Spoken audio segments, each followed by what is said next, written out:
forum presentations, and I'll move on to deputations by appointment.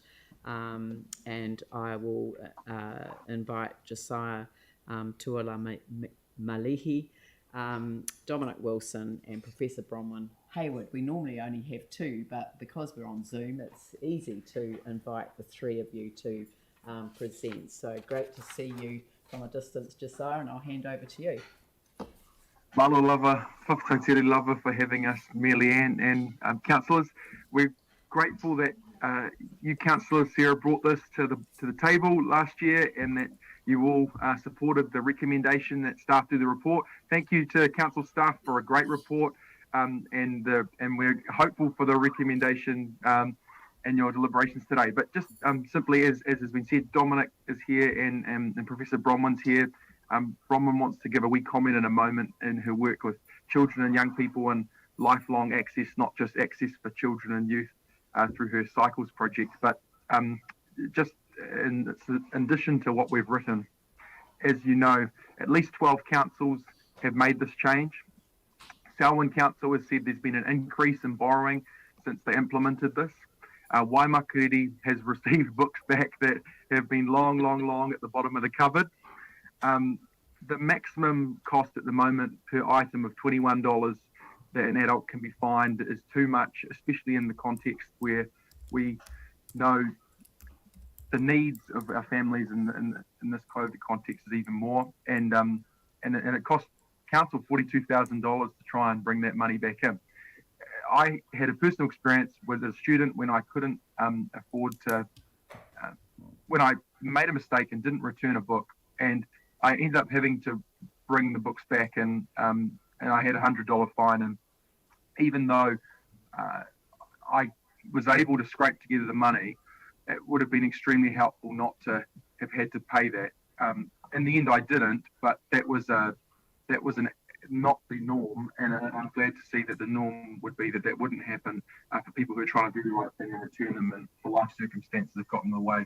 Also, just if we can acknowledge the University of Canterbury Student Association, which also think this is the right thing to do, and their previous president, Kim, and their current president, Pierce, and the 18,000 students they support, which say this would help. Cool. That's all I was hoping to say. And Dom, over to you. Just unmute myself. I just had a couple of notes specifically looking at around the idea of equity. I think from my perspective, there's a large theme of equity within the comments that have been shared within these reports and whatnot. Excuse me.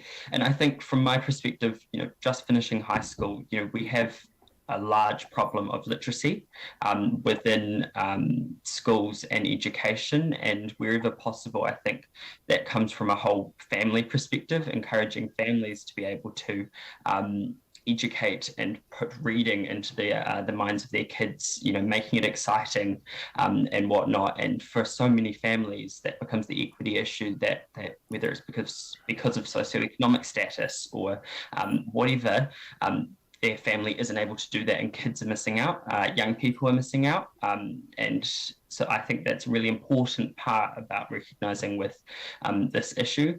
And in my notes here, I wrote a wee bit talking about the idea that libraries act as a safe haven to really be able to, just hide away and read a good book, or to be able to take one out and have that feeling anywhere. And I mean, I believe we should be doing everything possible to ensure that everybody should be able to do that, whether socioeconomic status, reading levels within education or whatnot. Yeah, so that's me. Thank you, Tom.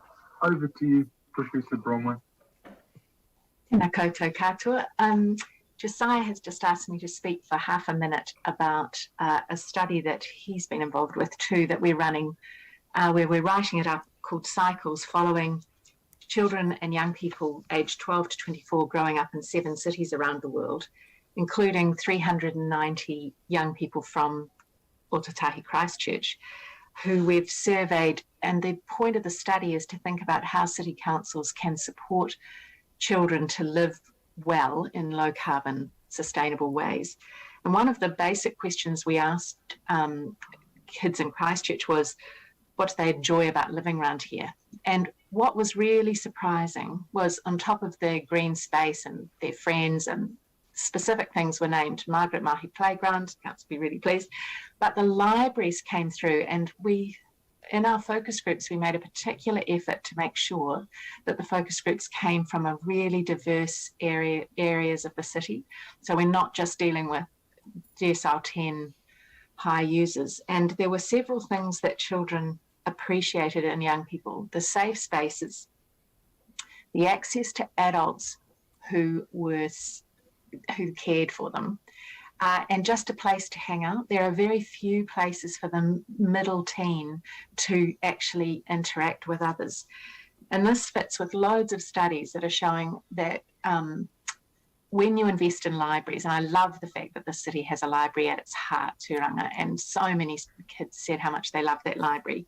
You reduce youth crime, you increase youth wellbeing. There's so many good things that happen. And I just want to thank the council so much for the first decision to keep libraries open longer. It has a huge wellbeing dividend and mental health effect, which we haven't really understood properly. And I'm so grateful to the council for doing that.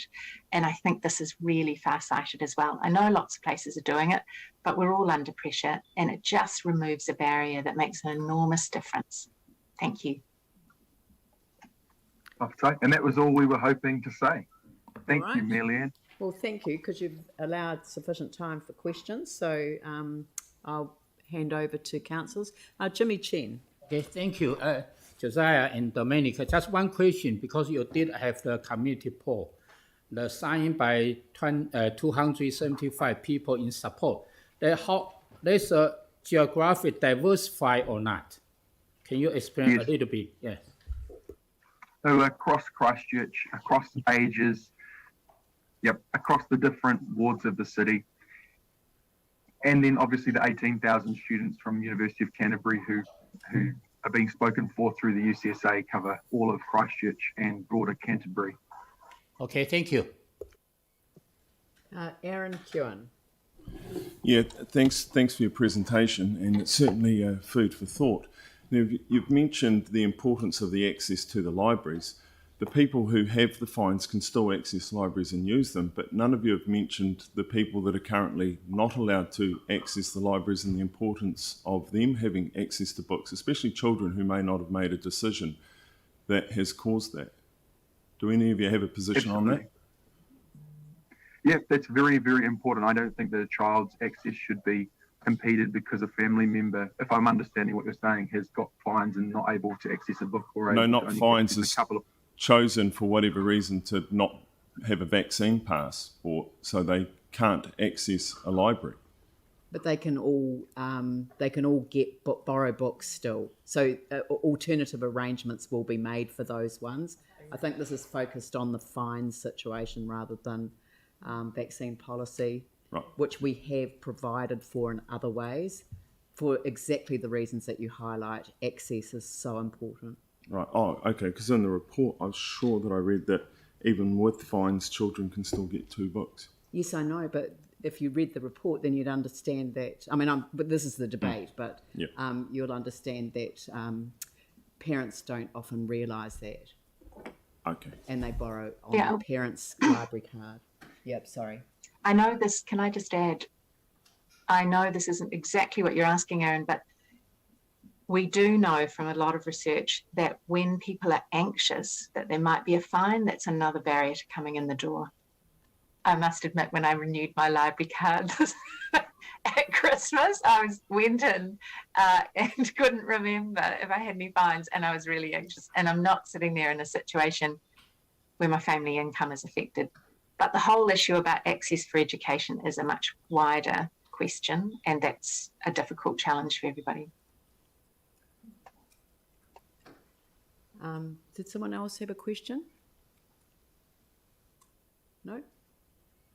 It's good. Okay, well, look, thank you all very much for making the presentation this morning. It's much appreciated. Thank you for having us. Talk, everyone. Kia ora, thank you.